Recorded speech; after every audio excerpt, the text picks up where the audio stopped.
am Amy Vetter, and welcome to the Breaking Beliefs podcast.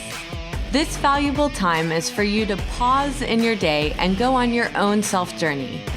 Discover the beliefs that are holding you back from living your best life at work and at home.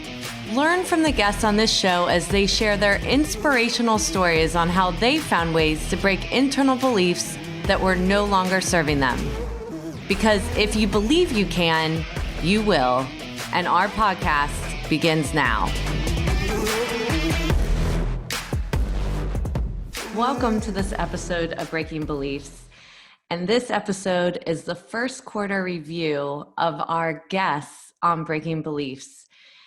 I love doing these wrap-up episodes because what I find is when I go back and review the different interviews that I've had over the last few months, certain themes start popping out from those interviews. And it's always great for us to step back and really review some of the lessons that we've learned from each person and what we can make of it in our own lives, especially in this time of unprecedented change. There is so much hope as well and opportunity when we step back and get away from the anxiety and the stress and realize that everybody has their own journey, everybody has their own story. And when people share them, we can be inspired by them, we can learn from them and realize that what somebody else learned along the way can also help us in making our best next decisions. And there were really three themes that popped out to me from the guests that I had over the last quarter. And that really, one was about community and the importance of having people that you can depend on, that you can go to, network with, and also find mentors as well. And the second one was curiosity. Now, a lot of times when things are hard, it's easier to go down the negative path with our thoughts rather than getting curious of why are things happening the way they are, and what kind of impact can we have to change that going forward in the future? What can we learn as a researcher? And the third one was really facing our fears and mindset of determining what is that intention that we want to have rather than letting life take over. That even when things are hard, how are we going to set the mindset that we want, stay positive, and make sure that we get the outcome in the end that we're working toward? So the first one being community, and some of the people that really talked about community was, the first one was Melissa Galasso in my interview in January with her. And she really talked about her path of vulnerability and understanding that you can't always do things alone. And as she started leaning on people or being more honest with the people around her, she noticed that she actually achieved more than less. And that asking for help can actually create a multiplier versus when we don't ask for help and we start stressing ourselves out and maybe not achieving the goals that we want. Another interview that I had about this as well was Jana Axline. And she really talked about that in her life that she had really been heads down, trying to get work done, feeling like each person was a means to an end versus getting up and talking to people and creating that connection rather than bulldozing over people. And I think now, as important as this is all the time, but especially in this day and age, that this human connection piece is so important in all of our health and our mindset and making sure that we can achieve new things in our lives that maybe we didn't predict we were going to do before. The other person that talked about this as well was Madeline Pratt. And she had such an interesting journey of how her career has pivoted and really fighting through adversity, but talking about how important it was for her to have mentors and be striving for the next best thing. Again, we can look at our current situations, feel sorry for ourselves. It's an easy thing to do. And one of the things that I think is an important practice to have is when we are feeling sorry for ourselves is to give ourselves a time limit on it, that we all have the right to step back and go, things didn't work out the way that I wanted or the plans that I had. But then putting a time limit to it and saying, how am I going to move forward so that I look at it in a positive light? And really with Madeline, she talked about how important it was of finding a model for leadership, that if you want to get to that next level, if you want to learn something new, it's really important that you find people that you can model yourself after if you don't have those examples on your own, or maybe it's a different direction that you've ever gone before. So it's okay to reach out to people or even watch them from afar and learn about the things that they are doing and maybe choose which things can help you in the opportunities that you want. I know when I started my first business, it was a outsourced bookkeeping services and controllership services. And I had never been a bookkeeper. I went to school for accounting. I was a CPA. I had done audit work. And so when I decided to do that, I really didn't know from the bookkeeping side what a bookkeeper did. So if I was going to hire people to do it, I didn't even know really how to describe it. And I had to jump in and do the work myself. But one of the things I did was seek out people that had successful businesses as well and put myself out there and say that I would work for them at a reduced rate just to learn what they were doing. And so they understood that that's what I was doing, but they were getting work done that they needed work done. And then we created referral relationships in the future. So knowing that there's people out there that can help you and you help them, and finding, especially in a mentor relationship, that how do you help the person that's mentoring you as well, that it is a two-way street so that it's worth it for people to create that relationship with you. And Casey Johnson, she also talked about how important it is to find great mentors and to give back. So, a lot of us go into our careers and we look at people that maybe have been more successful or more experienced, and we think that they are perfect and that they just know they've got everything. And one of the things Casey talked about was that really no one's perfect. And when you dive deep, you understand that everyone's got a story. Everyone has their issues that they're fighting through and their belief systems that they either have to overcome or that they utilize for positive. And one of the things that's really important is that if you're going to find a mentor, that you seek out how you can help them and ask them the question of, how can I help you back? How can I give back? And sometimes giving back means giving to the next person. There's a story that I tell a lot in my keynotes about Sean Korn, who is a yoga instructor that's nationally known for those of you that do yoga. And I had read an article about her once where she was talking about meeting Catherine Budig, that she's another well-known instructor, but at the time wasn't as well-known and was younger. And Sean Korn started going to her classes and hiding in the back. And Catherine, the instructor, saw her coming and was so amazed that she was coming to her class. But every time she tried to go to her to get her to talk to her, she would disappear before the end of class.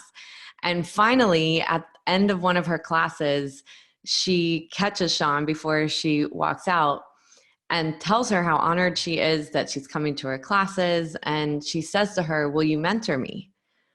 And Sean Korn tells the story that she basically paused at this moment and said back to her that only if you promise to give back when somebody that wants you to mentor them in the future, and you may feel threatened by them or their talent or whatever that is, that you will walk toward her rather than away from her. And I think that's really important when we talk about mentorship is how do you pay it forward? How do you pay it back to the person that is mentoring you? And how do you pay it forward so that community support continues? The second theme that I talked about was curiosity. And I had a number of guests talk about curiosity. And one of my favorite interviews from this quarter was Dr. Keith Bernardo. And there's just so many important messages in that interview about his journey, and also just the things along the way that were important to him about his relationship with his parents. And one of the things that he talked about during his interview was a conversation that he had with his father when he was very young. His father had gone through a near-death experience, and when he got his health back and his life back, he completely changed his way of life. And one of the things that he did with Keith and his sibling was sit them down and ask them the question, who are you? And that really took me back when we were having this interview, because I think it's really important for us to understand that we might have impressions of other people, people that we love, people that we care about, but it's very possible that we don't know who that person is, or they haven't actually thought through that. And he talked about the process that he went through with his father of originally when his father asked him who was he named titles, his sports, his talents, and so forth. But then his father kept asking, well, why do you like doing those things? How do those things feel? And when you got to the core of it, the core was that he was curious. And when we understand what's in our core, it actually can start creating a guiding light for us of making decisions in our life and knowing why we do what we do and what career decisions are the right career decision for us, what personal decisions are the right personal decisions for us. And when you can get down to that core purpose, passion inside of you, it can be that guiding light. And so for him, being curious is something that throughout his life, whether it's his relationships, whether it's his work, that if it's around the fact of curiosity, which is really what excites him and what keeps him going, then he knows he's in the right place. If that curiosity is being squashed, then it can actually have adverse effects for him. The other person that talked about curiosity was Allison Rife Martin. And she is just a joy of light. Listening to her interview, you can't help but smile. And one of the things that she talked about as a way of her pivoting in her career and actually starting her own accounting practice was really getting over the fact of people talking about that accounting is boring. And when she talked about, well, accounting isn't boring if you get up and you start learning the business and you start getting curious about why things operate the way that they do, why people interact the way they do, why did that business even get created in the first place? And just having that openness to meet new people and create that positive energy so that you can be curious and learn about the things that you want to learn about and be open to all opportunity. So a lot of us throughout our career can get jaded as things don't work out. Certain things happen that we had hoped would happen differently. We might have issues with other people at work.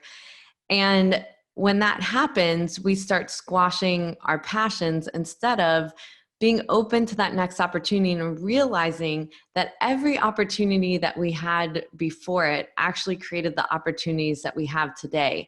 And if we step back as the researcher and get really curious about our own career and our own passions, what we'll find is that there's lots of opportunity out there and things for us to think about that are really interesting about ourselves. And we keep learning about ourselves, which then in turn creates that next new thing that we're going to do, because there's never a time we stop learning. I'm constantly learning about myself. I think I know, and then something happens and I step back and I start researching, why did that happen in my life?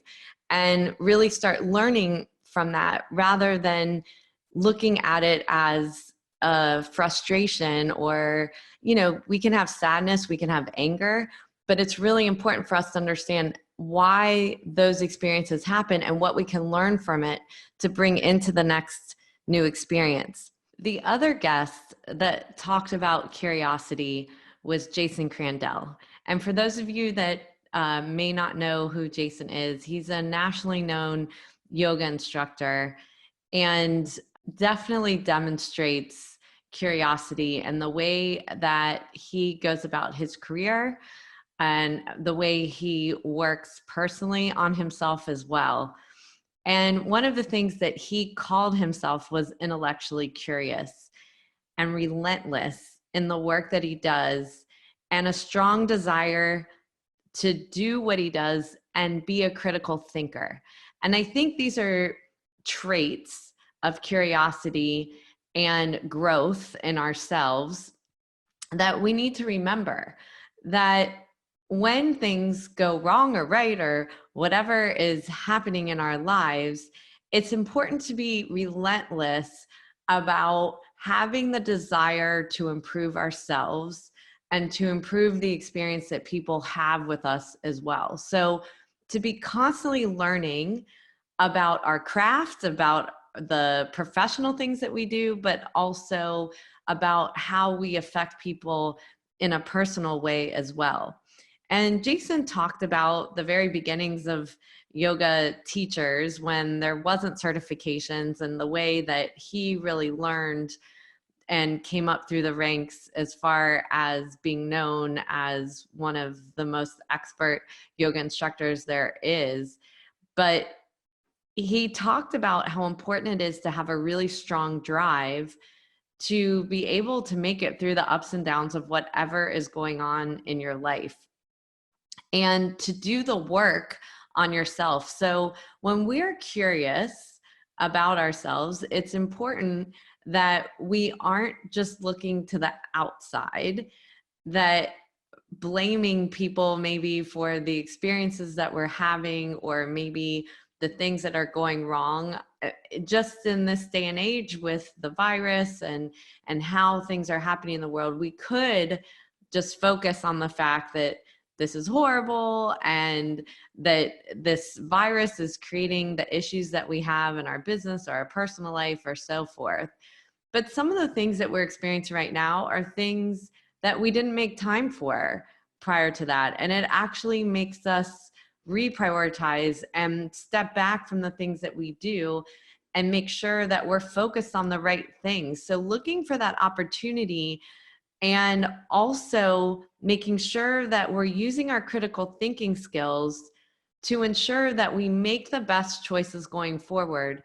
And what can we learn from this? What can we learn that maybe we would do different next time or in the future, as when this passes and the world starts operating again? Have you thought about planning for what will this look like? And how will you change in your operations and the things that you do in your career, in the way that you spend time with your family and your friends, really understanding what's important to you? So being curious couldn't be a more important trait right now than ever, of taking the time that we have to really learn about our past, what's happening in the present, but plan for the future by being open to what the opportunities could be or what we need to change in order to have a better outcome or plan for things such as this, or even things on a much smaller scale in the future. And the last area that was a theme for the first quarter was really facing our fears and mindset. And I saved this for last because I think this is one of the most important things we need to focus on right now, is our mindset and fear. That fear is many times driven by the unknown. And what can happen in our brains is we start making up stories. We start looking into the future and creating fear that just doesn't exist. And when we step back and watch our thoughts, we realize we're spending all of this time letting our mind churn on things that just haven't happened. So it's really important to figure out, how do we focus on the right mindset during this time? One of the interviews that I had, which he was so inspirational, was Gino Blafari, and he was talking about mindset and the way that you go about this. And especially with salespeople, I think salespeople are such an important field to watch when you're trying to talk about staying in a positive mindset. When your job, whether in sales or an entrepreneur, is not salary based and it's commission based, if you let your head go in the negative space, it's going to be impossible for you to achieve the goals that you want. And so in this time, we can really learn from some of the skill sets of salespeople in order to create that positive mindset. And he was talking about how he really studied this most of his life. He was, again, curious, but how positivity could really impact an outcome. And when he was talking about starting out in sales, about how he had had a mentor and had said it takes 6 no's to get a yes. And really at this time, we have more no's coming out at us than yes, right? Things are falling apart with the economy or your business or your career, or you're seeing your friends suffer or clients suffer. And it's a really hard thing to deal with. But if we can kind of turn into that mindset that, okay, this might be bad, but something good has to happen. And we stay focused on what will be the yes and what will be the opportunity, we can start flipping our mindset rather than letting ourselves drive down. And part of that is making sure that how we surround ourselves with people, whether that be on social media or the people that we work with or that are our friends personally or family, that they're not drawing our mindset down as well. It's important that we surround ourselves with the kind of energy that we want to create as well. So one of the things that he talked about was this mindset of abundance versus scarcity. So right now, we are definitely in this world of scarcity, but how could we expand our mind to abundance? What are the great things that are happening right now? Are you connecting with people that you haven't connected with for a really long time? Are you able to find new ways of operating and doing business that you never thought possible? Or maybe you put it off for a really long time and now's the time that you're doing it because we were forced to do it. Are you finding new services or skill sets because of doing this that you're having to learn? And maybe it seems hard, but because you're learning, you'll be better than you ever were before. So how can you look at things from an abundance standpoint? And then he also talked about a daily practice of having this fearless mindset. And I think, you know, whatever you do in your daily life, there's people that have a gratitude practice that throughout the day, they look for at least 5 things to be grateful for every one thing that maybe is negative.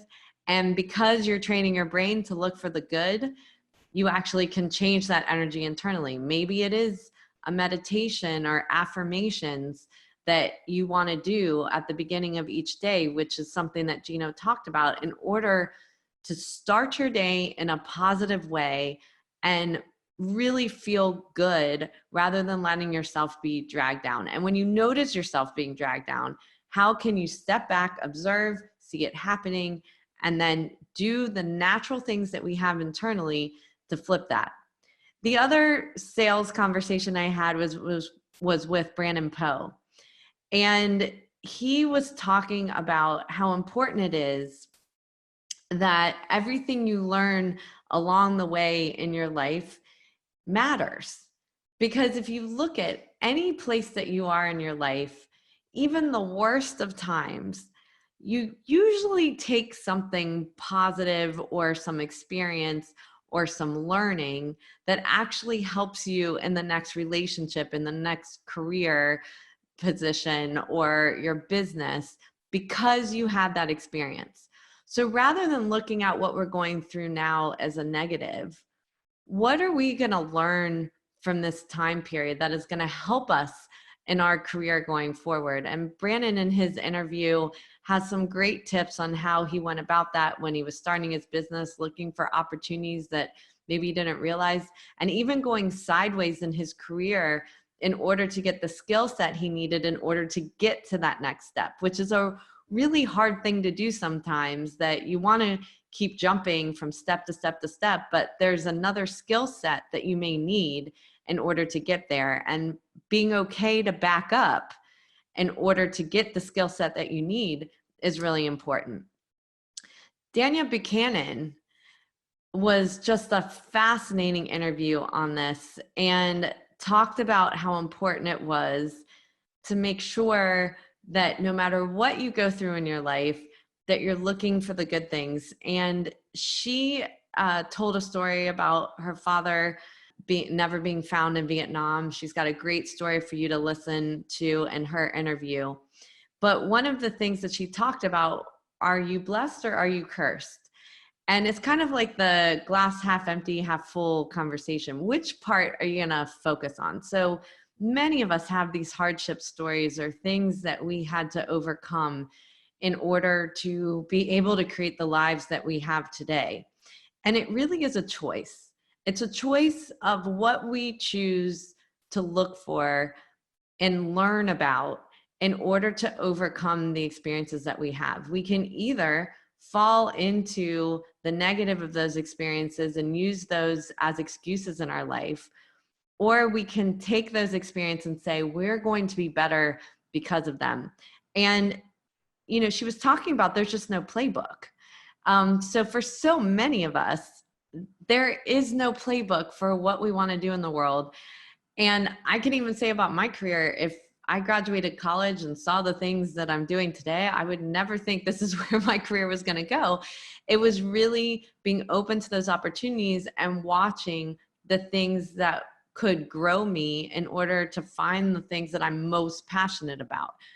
We create our own playbook along the way, but it's also, you know, when we talk about mentors and community, really good to look for the examples and grab for those so we can make sure that we can see from other people's experiences what's worked for them and how we utilize that in our own playbook in order to achieve the things that we want to achieve too.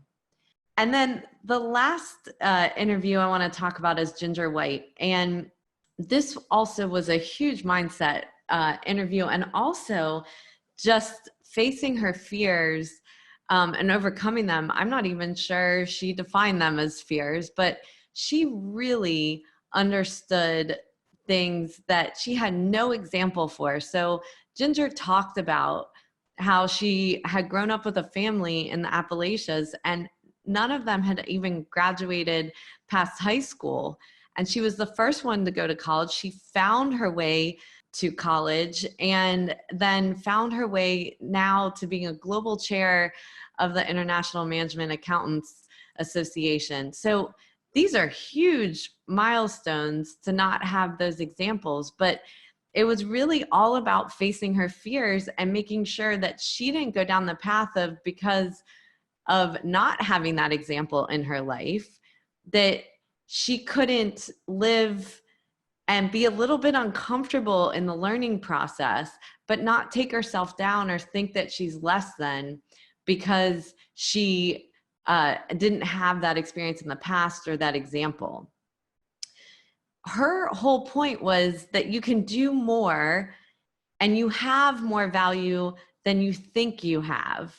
A lot of times people perceive you differently than you think of yourself on the inside, because you know all the stories, you know all the negatives, you know where your weaknesses are, but sometimes you don't focus on the positives. And when other people look to you from the outside, they're seeing the positives.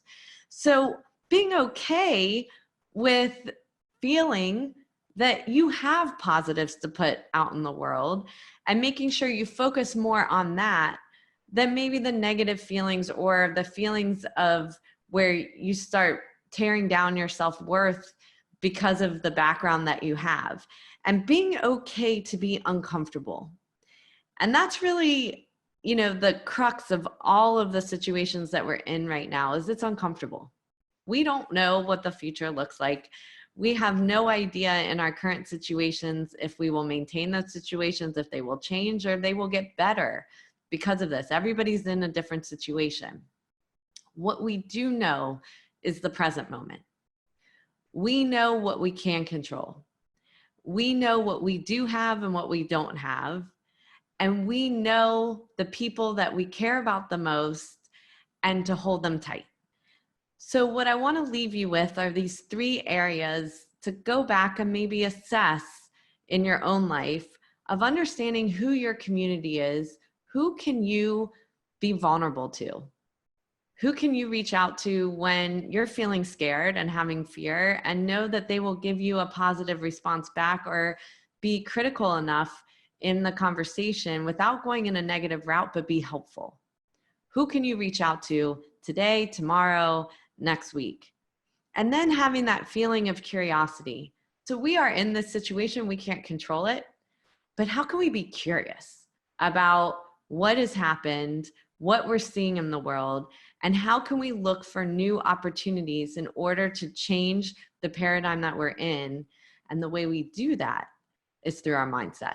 What kind of practices and tools will you put in place so that you're not focusing on the fear, but instead making sure that you create a positive mindset for yourself each day? Doesn't mean we're not going to have those negative moments, but limit them. Allow them to let go and focus on what you can control and what you can put out in the world so that you can make it better, not only for yourself, but the people around you. Thank you for taking the time out of your day to listen to the Breaking Beliefs podcast. I hope you will take a moment to pause before entering back into your day to reflect on this podcast and note 1 to 2 actions you are inspired to do from today's conversation that you could incorporate into your life. To read the full blog and listen back to this episode or any other, you can find them at www.amyvetter.com/Breaking Beliefs podcast and related videos on my YouTube channel. For daily inspiration, follow me on Instagram, Twitter, Facebook, and LinkedIn at Amy Vetter CPA. I hope that you will choose to like this and subscribe to this podcast on iTunes, Spotify, and more so that you can join us for more inspiration on our next episode.